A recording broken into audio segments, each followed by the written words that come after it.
point, we are now ready to move forward with the program and with the next session, which, as you've seen, is on the topic of funding synergies between different funding instruments at the EU level and at the same time with national programs. To guide us in that conversation, we are lucky to have with us Wendy Sonneveld, that works for Ghent University as a senior policy advisor for European affairs in the research department, though in close collaboration with the education department. Wendy is specifically responsible for EU policy and public affairs development, contributing with advice and intelligence on important issues at the moment from the European research area related developments, Vision 2030, Horizon Europe, Synergies, and so on.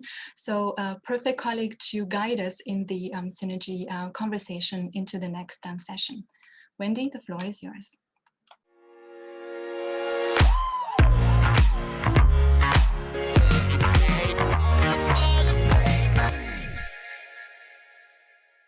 Good morning, everybody. Thank you, Irina, for having introduced this session on synergies between European and national funding programs. It's my pleasure to moderate this session of the ACA What's New in Brussels event for the coming 45 minutes. Welcome and good to see you all here in this session this morning. In a second, I will introduce the two speakers to you. Both will give you a presentation of about 10 minutes, and afterwards we will have 15 minutes for your questions. So please write your questions in the Q&A box on the bottom of your screen. So let's get started. Please allow me to present you the two speakers of this morning. Our speakers are both working at the European Commission. Our first speaker is Mr. Stijn Delaure. Stijn obtained a PhD in biotechnology in Belgium before he joined the European Commission in 2017 as a policy officer for Marie Sklodowska-Curie actions. He was an academic researcher and later on a policy advisor at KU Leuven. And KU Leuven is an active member of LERI. Currently, Stijn works as a policy officer in the Academic Research and Innovation and Research Organizations Unit at the Directorate General of Research and Innovation of the European Commission. Welcome, Stijn. Great to see you here this morning. Our second speaker of this session is Mrs. Rossella Cravetto. She has a background in international relations and diplomatic affairs. During her studies in Italy at the University of Turin, she did an Erasmus exchange year at Sciences Po in Lille in France. And in 2010, Rossella joined the Director General for Research and Innovation, but before changing to the Directorate for Education, Youth, Sport and Culture about 3 years ago. In her current role as policy officer, she is involved in the Invest EU program, but she also follows the European semester process very closely, as well as developments in the Recovery and Resilience Facility. Last year, she was part of the drafting team of the communication on the European education area. Welcome to you as well, Rossella. Good to see you here. Okay, well, I think we're ready to listen to the presentations. Stijn, maybe start with you. Could you please share your presentation on the screen? Good morning. Thank you for the kind invitation, dear Academic Cooperation Association, and for this timely event. Thank you to Wendy for the kind introduction. I will try to introduce you into Horizon Europe, the European Framework Programme for Research and Innovation, and how it tries to enable synergies with other funding sources, notably national funding. I will also explain the links we are establishing with the European Education Area and Erasmus program in support of European University Alliances. For this, I will provide you with a broader policy context, a kind of a helicopter view, as Horizon Europe will be contributing heavily to the new European Research Area.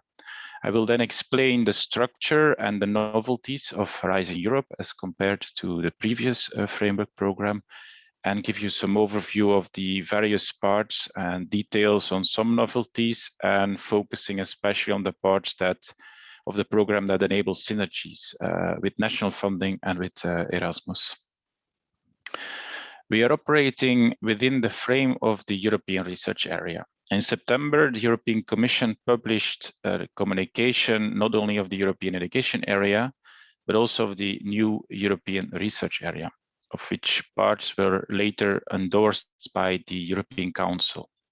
The context in which the European Research Area operates has changed significantly over the past 20 years. Back in 2000, the ERA was launched mainly to reduce fragmentation and avoid overlap within the EU R&I system, and basically between the various national systems who each launched separate and overlapping programs. In 2020, Europe faces tremendous challenges. It needs to embark on the twin green and digital transitions. It faces the need to recover from the COVID-19 pandemic and crisis, for which ERA needs to be retooled. To accelerate these transitions, strengthen resilience and preparedness for future crises, and support Europe's competitive edge. Now, the new ERA is a framework for collaboration between the member states and the EU level to improve the R&I system. There are specific R&I aspects to the challenges I just mentioned. In order to tackle these, the EU needs to be equipped with a strong, excellent, and impactful research innovation system, with attractive careers for researchers, a fluid circulation of talents within the EU, and attraction of talents to the EU, a well-connected innovation ecosystem at local and regional level, with intense cooperation between academia and business, and also technological sovereignty. But above all, the European Research Area is you, the researchers, the academics, teachers, research facilitators. So, the proposal for the new ERA was based on 4 strategic objectives: prioritizing investments and reforms, improving access to excellence, translating results into economic value, and deepening the ERA. I will quickly explain these. What you see here is a summary of the communication. Now, regarding prioritizing investments and reforms, the first objective, the tools that we will use here are a number of new targets on investment, in particular by member states. So like joint programs, missions, and partnerships, I'll come back to these, as well as the new Recovery and Resilience Facility, of which you will hear more in the next presentation. Improving excellence to excellence is a second objective, and this is targeted towards the less R&I performing member states, and will support them in reforming their R&I system, including through a continuation of so-called widening measures. I will explain you later. A better use of cohesion policy and technical assistance, and as well as new mobility schemes. The third objective is about translating research innovation results into economic value. Europe is very strong in creating knowledge. It is less good in circulating and making use of this knowledge. Now, the European Innovation Council, InvestEU, are the flagships here in Eurasia Europe, complemented through ERA with the development of industrial technology roadmaps, stronger focus on knowledge valorization, hubs, regional hubs for cooperation, and specific actions on intellectual property. The fourth objective is about deepening the ERA. And this is obviously about completing, since 2000, the single market for knowledge, through making further progress on open science, infrastructures for research, careers of researchers, empowering universities through a transformation agenda, and gender equality measures.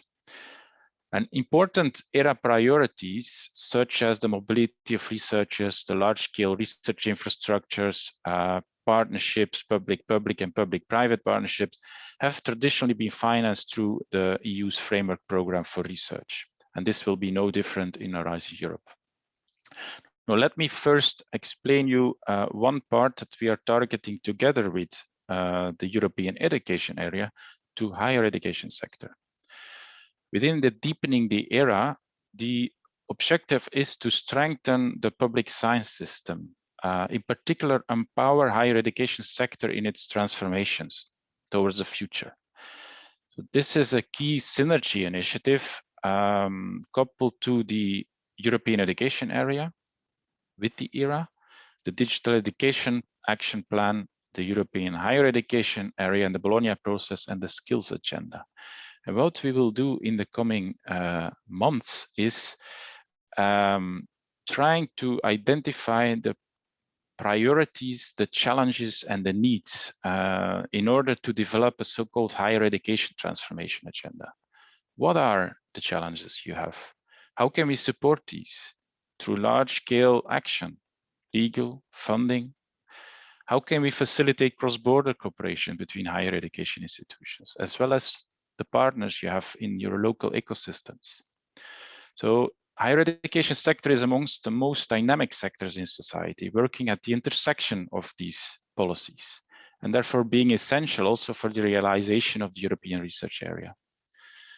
And the higher education transformation agenda aims to empower the sector, to develop common strategies, share capacities, for instance, on attractive research careers, on open science practices, on reinforcing transfer of knowledge, transfer of talents, and employability of talents, and so on.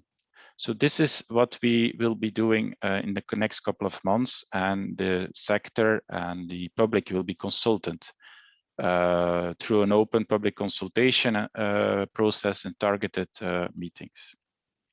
Now, how does Horizon Europe comes in all this?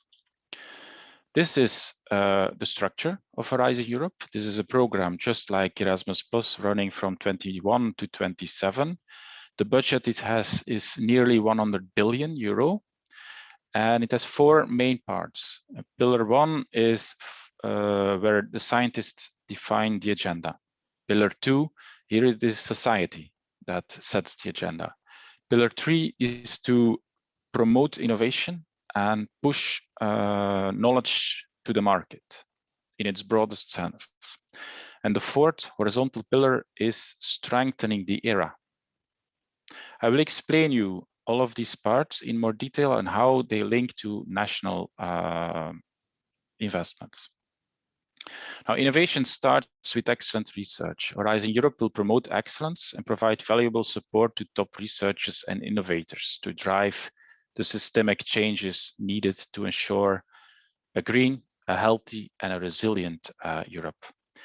It will drive scientific excellence through the European Research Council to enable the most excellent researchers to push the frontiers of knowledge to tackle our economic and societal challenges.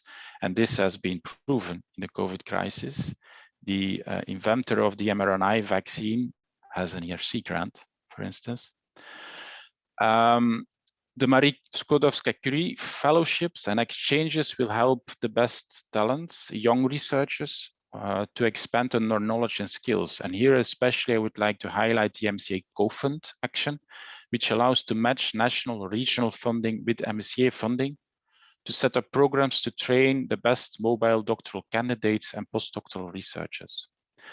The EU will also continue supporting the development of a coherent and integrated landscape of world-class research infrastructures in Europe. The role of universities in these research infrastructures is extremely important and recognized more and more. We can only expect that the way we are approaching this issue in Horizon Europe in a more interconnected, multidisciplinary fashion will lead to a new understanding of the best support mechanisms for research infrastructures and education infrastructures. The program will also support collaborative research relating to our societal challenges and reinforcing technological and industrial capacities through the thematic clusters that you see here. For example, Horizon Europe's climate, energy and mobility cluster and the digital industry and space cluster will scale up resources in climate-related domains and ensure that European enterprises have access to the technologies and data they need. In the latter, quantum research, for instance, will be prioritized. And here a lot of new knowledge coming from university and research organizations is needed, thereby expanding the European scientific leadership and excellence in quantum technologies.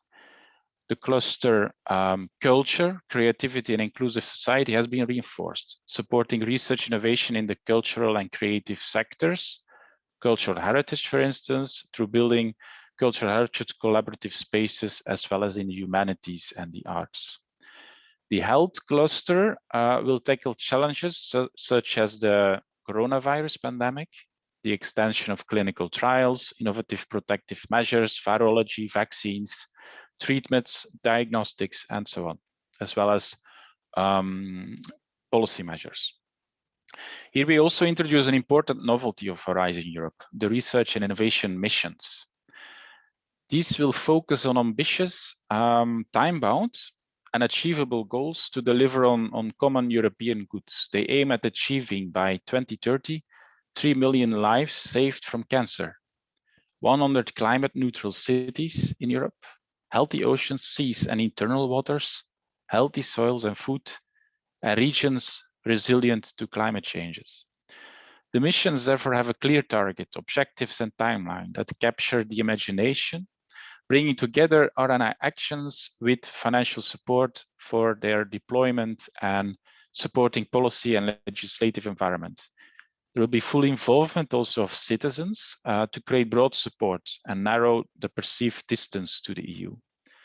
We will use a portfolio approach here. This is different from the other parts of Horizon Europe, measuring impact through a sum of projects and actions, not only by individual projects. So individual projects working together towards the common goal that I just explained. We will also have a streamlined number of European partnerships. And here the national funding again comes in, as well as private sector funding. The partnerships will encourage wide participation of partners from public and private sectors, covering critical areas such as energy, transport, biodiversity, health, food, and circularity. By bringing private and public partners together, the partnerships help to avoid the duplication of investments and contribute to reducing the fragmentation of the research innovation landscape in the EU. It is rationalized, so currently we have almost 200 of these partnerships. This is being rationalized in a more simplified and more transparent form with similar rules instead of all diverging rules and procedures. This therefore will reach out to a broader set of stakeholders, pooling funding from various sources and establish better links with EU and national policies. The third part of the program will introduce new features, such as the European Innovation Council. The EIC, which is already running a pilot phase, will receive over 10 billion in budget to provide support for emerging and breakthrough innovations by small, medium-sized enterprises, SMEs, startups, and mid-caps. And how can universities benefit from this? Well, they already participate in the EIC pilot for breakthrough innovations. The EIC will be a major part, and it will be focusing on deep tech, especially relevant for universities and their spin-offs. So academic researchers are partners. In the Pathfinder, for instance, university teams can use the EIC transition to turn results into commercial opportunities. Spin-outs from universities can be applicants for the accelerator to scale up, and so on. So next to the EIC, the EIT, the European Institute of Innovation and Technology, which exists for several years, complements the EIC. EIT will specifically support entrepreneurship and skills and innovation capacity of universities. And finally, the European innovation ecosystems will be boosted by connecting with regional and national innovation actors. This is my final slide and also the final activity, the part 4 of Horizon Europe, focusing on widening participation and strengthening the era. Well, as knowledge has no territorial boundaries, Horizon Europe will also encourage participation, decrease the research and innovation gap that exists in Europe, strengthen the era through a wide spectrum of measures, especially dedicated to support lower research innovation performing countries, building excellence centers, improve capacity, facilitate collaboration. And 3.3% of the program's budget will be allocated to widening participation and spreading excellence, which is a significant increase as compared to Horizon 2020, the previous framework program. I would like to highlight some activities. The first is the European Excellence Initiative, which is a new thing. It will be supporting the R&I dimension of the European University Initiative when it gets fully deployed, and therefore links with Erasmus+. Pending the evaluation of the pilot projects, who are now supported by Erasmus and Horizon 2020, we will see the new initiative in a couple of years. On one side, we will focus on network capacity building, focused on widening countries, and on the other side, on reaching a level of excellence, global competitiveness through excellent education, research, technology transfer capacity, and more attractiveness to talents and investments. We in fact want these universities to become poles of attractiveness.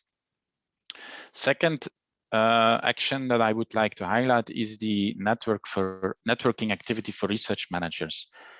Entities and regions who are proven strong and excellent in knowledge creation and in innovation usually rely on a strong population of research managers, which can take many shapes: policy advisors, research managers, financial support staff, knowledge transfer officers, business developers, innovation managers, data stewards, and so on. And so with this activity, we aim to develop better research innovation management capacity and guidance for research.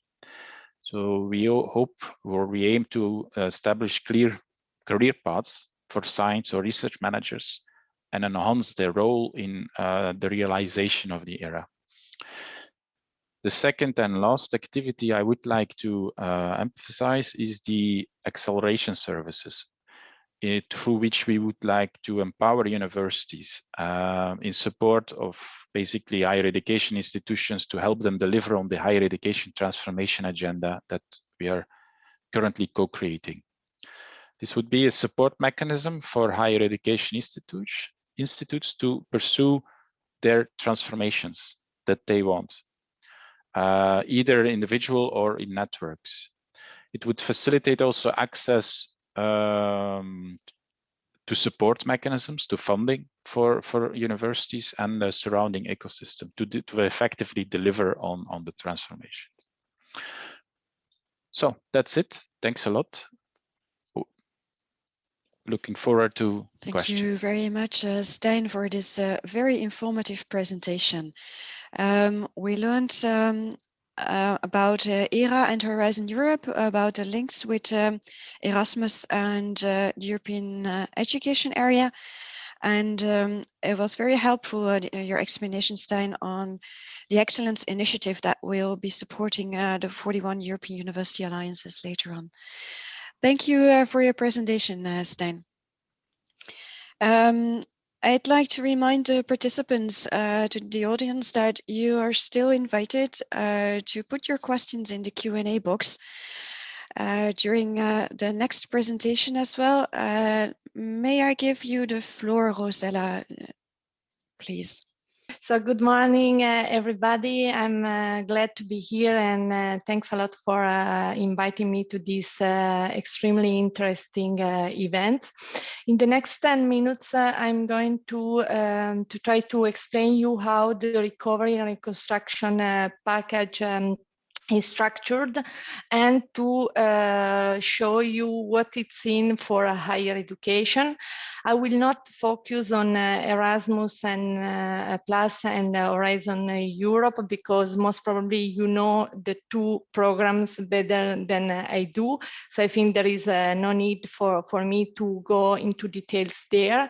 But I would like to focus mostly on two other opportunities that I consider important for the higher education sector, which are the Recovery and Resilience Facility and the InvestEU program.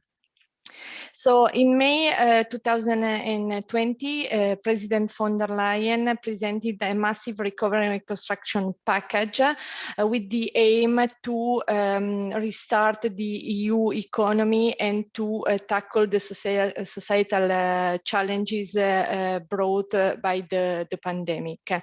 The package, it's 1.8 trillion euros, and it's indeed the largest package ever financed through the EU budget. This package is made up of two main components, which is Next Generation EU and the long-term EU budget. Next Generation EU, it's indeed a temporary recovery instrument, and it's the big novelty, and it's there indeed to help member states in the next few years to recover from the crisis. The core of a Next Generation EU is this indeed the Recovery and Resilience Facility that has an overall budget of 672.5 billion that will be provided to member states either in form of grants or in form of loans. The Recovery and Resilience Facility will support reforms and public investment in the member states in line with the recommendation of the European semester, and with the ambition also to help member states manage the green and the digital transition. That's why at least 37% of the Recovery and Resilience Facility should be used for the green transition, and 20% should be used for the digital transition. What's important for you to know is that indeed the Recovery and the Resilience Facility puts on the table huge resources available also for education and training, and also for higher education. The point here that I would like to stress is that this will mainly depend on the strategy of your member state, because we are waiting now at the Commission to receive the Recovery and Resilience plans from the member states, where they will highlight their main priorities in terms of reforms and public investment. The good news is that so far in the draft plans we have seen a lot of education and training, both in terms of investment in education infrastructure, but also in terms of investment in upskilling and reskilling, in people's competencies. And there is also quite a lot related to higher education. So there is a strong potential there to have available money for higher education, but this will also depend on the strategy of your member states. And although those are EU money, they will be channeled, of course, via national authorities. Also in the Next Generation EU, apart from the Recovery and Resilience Facility, which is the bulk of Next Generation EU, there are also 13 billion which will go to boost programs that are under the EU budget, and in particular there are 5 billion for Horizon Europe, and there are also 5.6 billion for InvestEU. If now we quickly move to the EU budget. So the EU budget, the long-term budget, will have an overall package of 1.074 trillion, which is a huge amount of resources.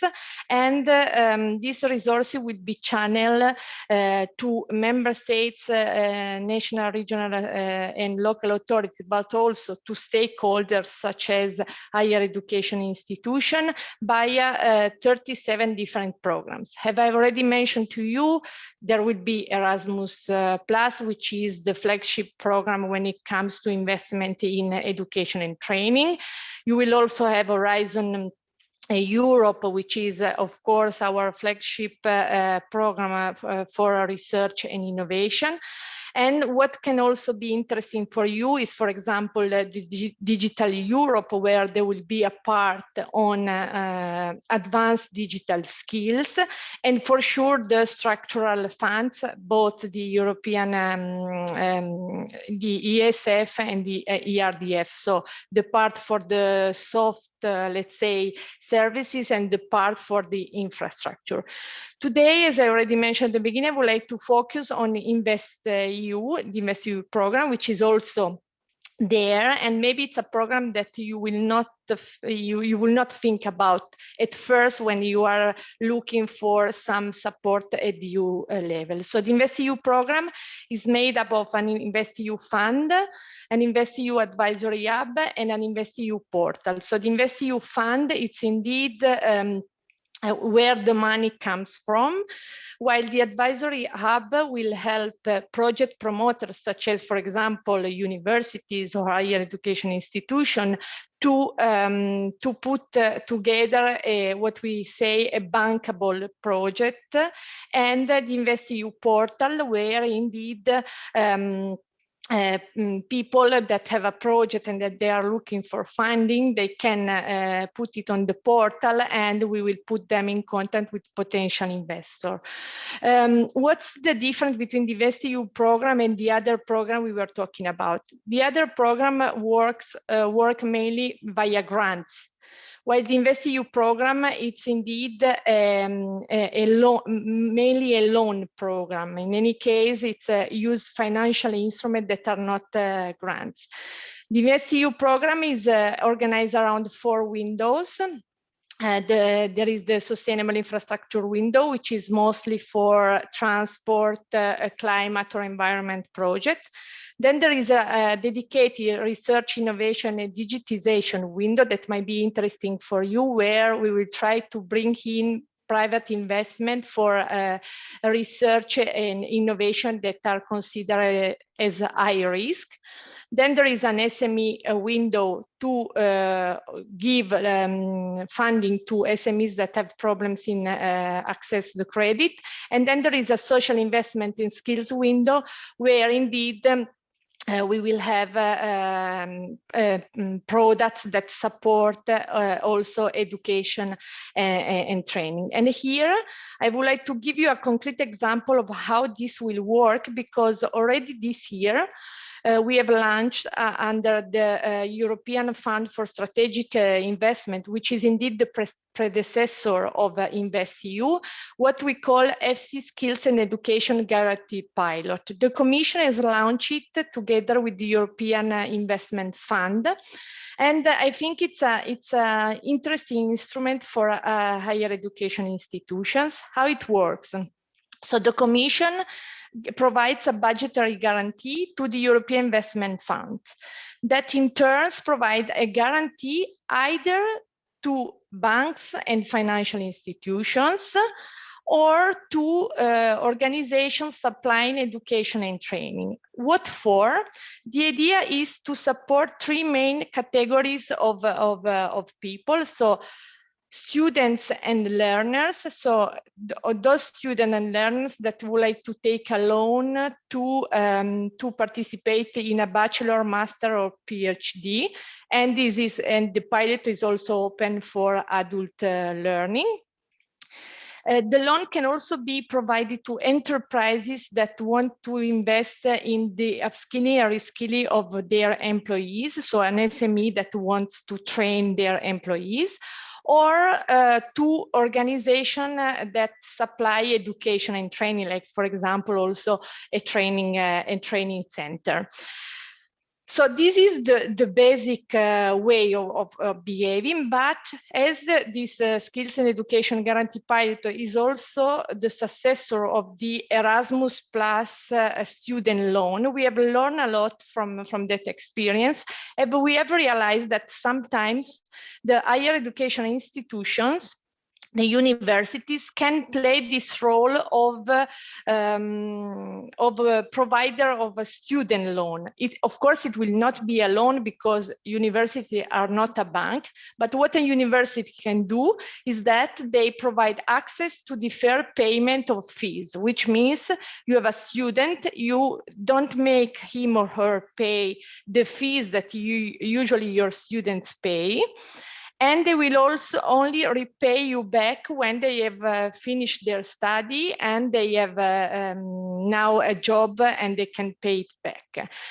How it works, the guarantee, in the case the student, for whatever reason, is not able to pay it back, the FC Skills and Education Guarantee pilot covers part of your losses.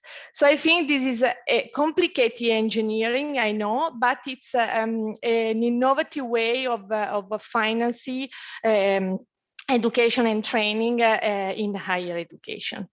So this is about the budget and the main program I wanted to talk to you about. There is a last slide that I would like to show to you because I think it's of interest for you and it's important for us. And it's the fact that on 19th of February, the Commission has launched a call for expression of interest for establishing an expert group on quality investment in education and training, because in the European education area communication, we committed to strengthen our work on investment in education and training, to improve their quality, and to do it through an expert group.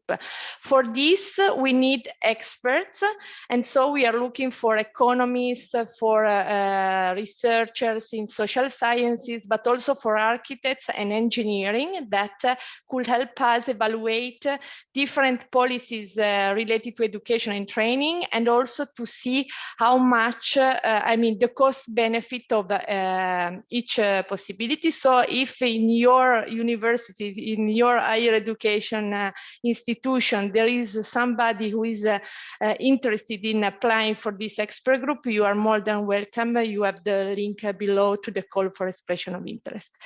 And that's all from my side. Thank you very much for listening, and I'm here to answer your questions. Thank you. Thank you very much, Rossella, for your very informative presentation. It was very interesting to learn about the successor of the FC fund, or the Juncker fund, how it was called before as well, and the possibilities that universities or higher education institutions have to get funded from there. And also thank you for the explanations on the recovery and resilience facility. So let's turn to the audience. We can now start with the second part of this session and pick up some questions from the Q&A.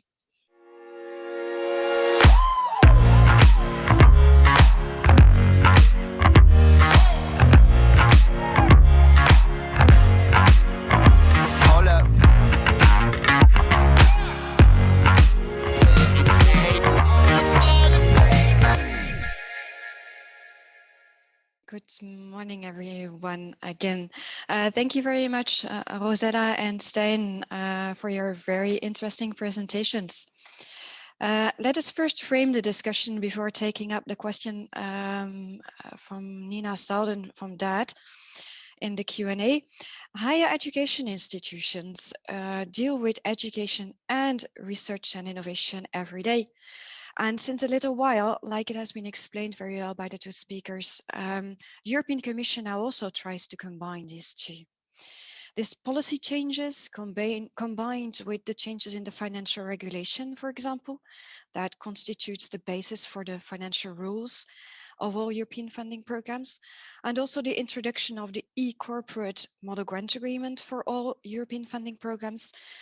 I think this will altogether make our lives as higher education institutions easier in the coming years, linking up education to research and innovation. I remember I supported a Ghent University researcher who was trying to use the outcomes of his Horizon 2020 project in a follow-up project with the same partners financed by the European Structural and Investment Funds. The number of barriers we identified and we encountered was enormous at that time. Some were related to the definitions, to the different definitions of the same word in the two programs, to the non-alignment of call deadlines. Others were related to the lack of cooperation at the policy level of the European Commission. So with all the efforts we just heard and knowing that changes has been made to the financial regulation, I have good faith that in the near future we will be able to experience that it is easier for us to create synergies in and helping projects forward. So please keep this background information in mind for the rest of this session. It's not only about policy, a lot of other things have been done as well. And of course, we as higher education institutions, we have another point of departure than the European Commission. For us, dealing with education and research and innovation is daily business since years, and for the European Commission, it's relatively new. Let's take a question from the audience for Rossella. Nina Selden from the DAD Brussels office, she asks if the work program for, sorry, it's the other question on the RFF. I'm mixing up, I start again, please, sorry. It's a question from for Rossella, and the question is, did I understand well that the countries already sent in their plans for the recovery and resilience facility, the RFF? And Rossella, if that is the case, could you maybe give us examples or inside information about how universities might be profiting from the RFF? Because higher institutions are also suffering from the crisis, and at the same time, we are engines of growth, and we're very well placed to help create a more resilient Europe. Rossella? Yes, thanks a lot for these questions. Indeed, the Commission has already received the draft plans. Member states have until end of April to present the final draft. That's their deadline. But of course, since January, we have started interacting with them on the basis of this draft. We have not received drafts from all member states, and also, I mean, certain member states are more advanced than others.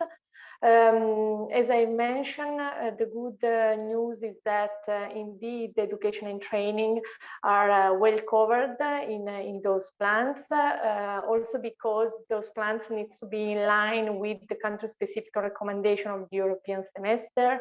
And in 2019 and 2020, all member states receive country-specific recommendation on education.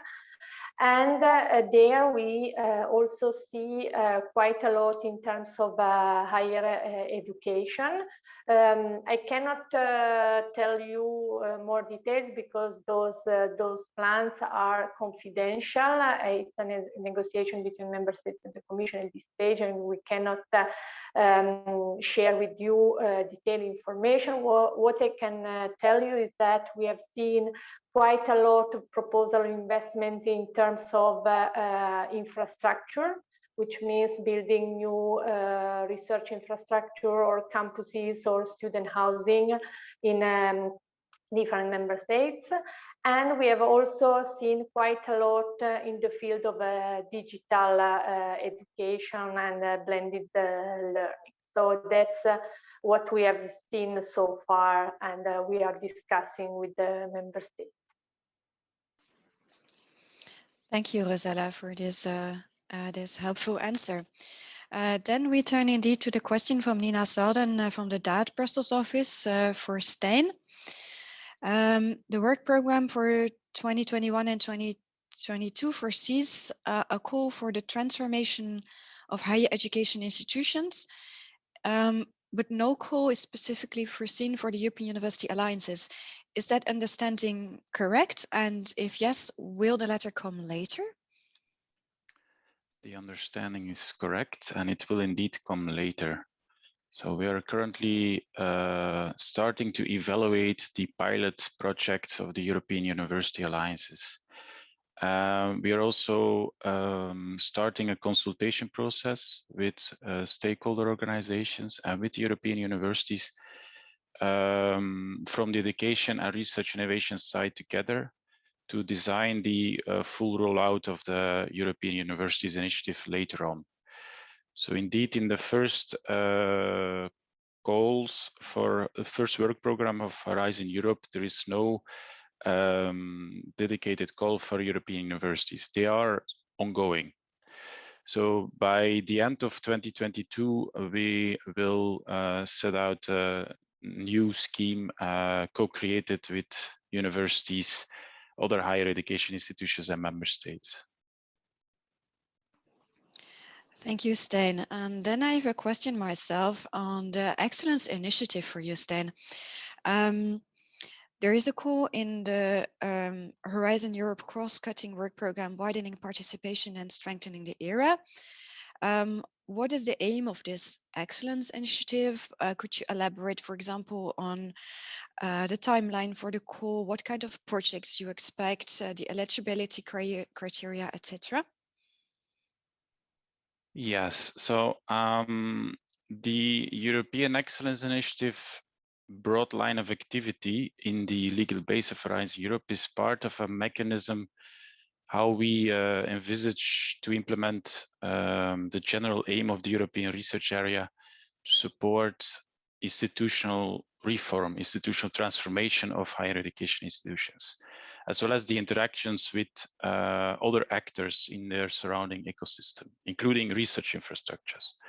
So this is an aim that covers both the widening and the era part of Horizon Europe, and it will require support from various other sources in EU, national, regional level, all with the aim to empower institutions and ecosystems to implement transformations in the digital sphere and the Green Deal, the mainstreaming of open science, the strengthening of research careers in academia, and so on. And likely this will be based on a roadmap of actions at EU, national and regional level, which we are starting to develop. Now, why, maybe I should answer why we have this pilot under, the Excellence Initiative under the widening part. So because the pilot initiative, in fact, realized an unprecedented dynamic across higher education institutions, and you're part of it, all over Europe.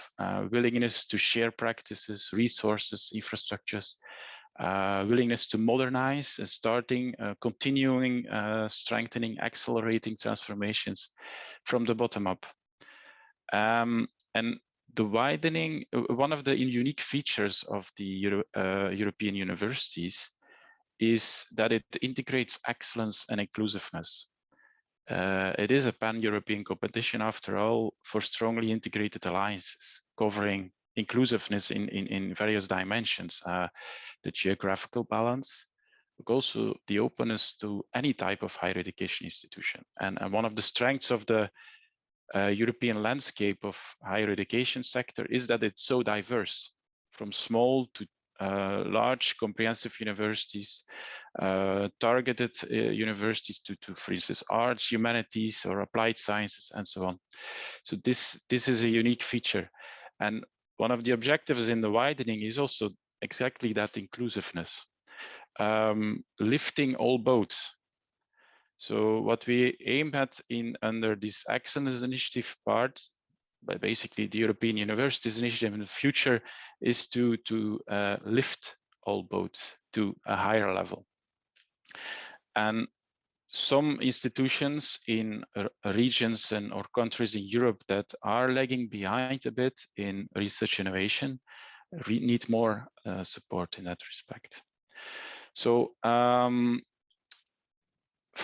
as I mentioned in my first answer, we won't have a call for the new or the full rollout of the European universities in the next 2 years. It will become later. But for now, we have in the first work program of Horizon Europe, as a starting point, we propose a specific action in support of higher education institutions and innovation systems to help reduce the innovation divide. It focuses on capacity building of higher education institution networks, really targeting new types of networks, very similar to what the European Universities Initiative has been doing. So basically, we create additional strong networks of institutions in widening countries and institutions in other countries together to build capacity and research innovation in the first place, to get ready for the full rollout of the European Universities Initiative later on.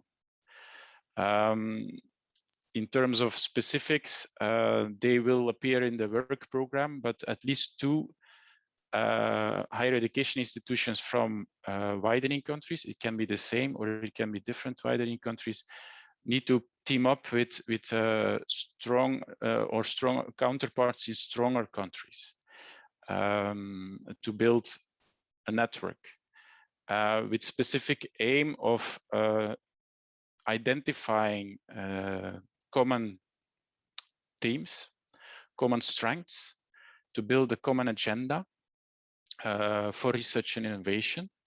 You can think of sustainability as a team, an interdisciplinary team, to try to see how they can share infrastructures, maybe build new ones in one place and share it amongst the use amongst the partners.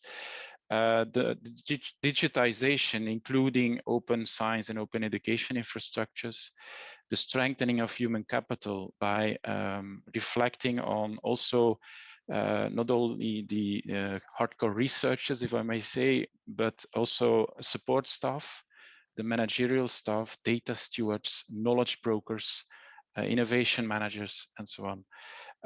Gender equality, of course. So this is what we expect to see from this widening activity. Thank you very much, Stijn, for your very elaborated answer. I have a question regarding the last sentence that you just pronounced. You said it's not only for researchers, but also for other staff, support staff. Will this be support staff from dealing with R&I, research and innovation, or will there be synergies with education, and will support staff from education departments in higher education institutions also be able to ask for this kind of funding? Well, the funding is targeting institutions, and we are looking at proposals from at the institutional level. This may very well include managerial staff from education viewpoint. Education, as you said in the beginning, education and research innovation are together here, as they were together in the institutions themselves. Okay, thank you. So research, it takes a lot of shapes, the management of researchers, and we have increasing evidence that strong institutions rely on a very strong community of this type of people. So this cannot be neglected, and therefore we need to strengthen it as well. Okay, thank you, Stijn, for the extra information. Then we pick up another question from the Q&A from Madalena Pereira, and it's for you, Rossella. She said it's very interesting to hear about an alternative scheme for the Erasmus Plus loan. How will it be promoted? Yes, it's nice, this link with the Erasmus Plus student loan, because indeed the FC Skills and Education pilot was born from the student loan, from what we have learned about this kind of scheme.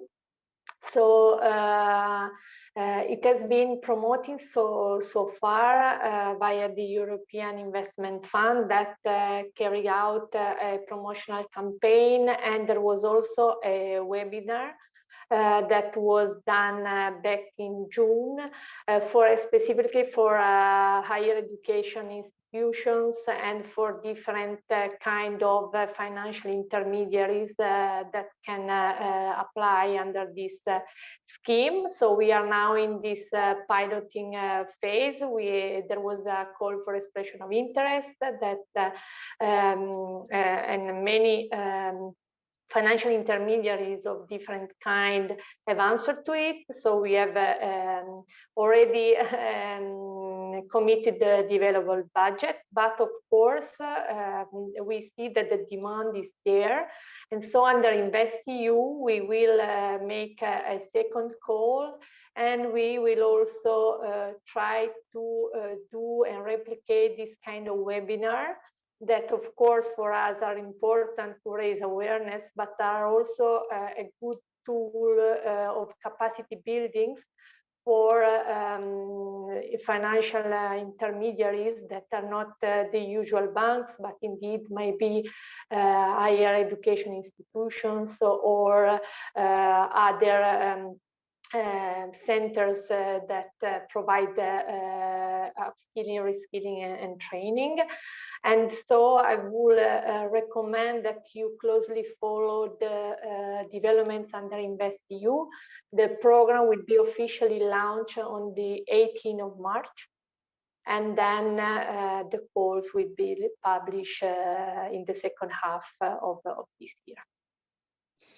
Thank you, Rossella, for this answer. And probably linked to this, you also talked in your presentation about allowing students to have access to the InvestEU loan to be able to finance their studies. Is that, I think it's something that universities might want to hear more about. Could you elaborate on this, please? How will this exactly work? Does a university have to do the paperwork for the student then, or what's in for the university itself? Of course, I mean, if the university decides to be what we call a financial intermediary, of course, it's the university who should write the project and present it answering to the call of the European Investment Fund.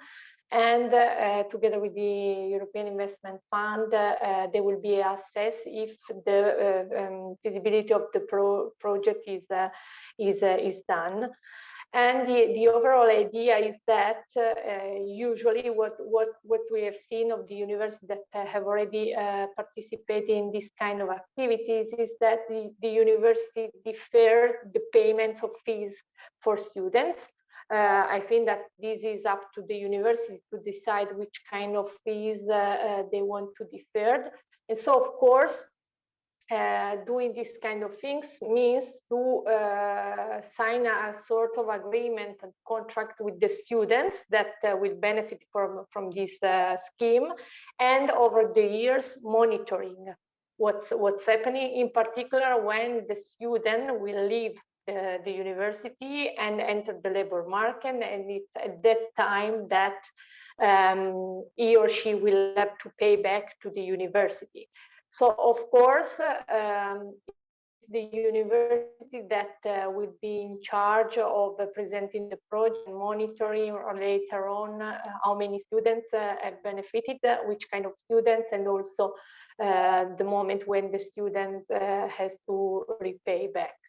I would like to stress here that, of course, we want to support this kind of product as a complement with grants that maybe universities or public authorities provide to students for their studies. It's not to replace it, it's to complement and to give additional possibility to those students that would like to do a bachelor, master, or PhD, but they don't have today the financial capacities to do so. So although I mean they will have to repay back later on, this open up certain opportunities for the students that otherwise will have to drop the idea of attending higher education. Okay, thank you, Rossella. That's much more clear now to us. I think we can wrap up this session now. Big thanks again for both of you speakers to have shared so much relevant information on creating synergies. We hope for the audience that this session provided you with an update on the recent developments on synergies between European and national programs, so you and your institution will be able to help create synergies. I learned that synergies is not only about linking budget from different funds, but it's about growing together. Thank you for having been here with us this morning. I wish you already a very good weekend. Take care and stay safe. And it's back to you, Irina. Thank you.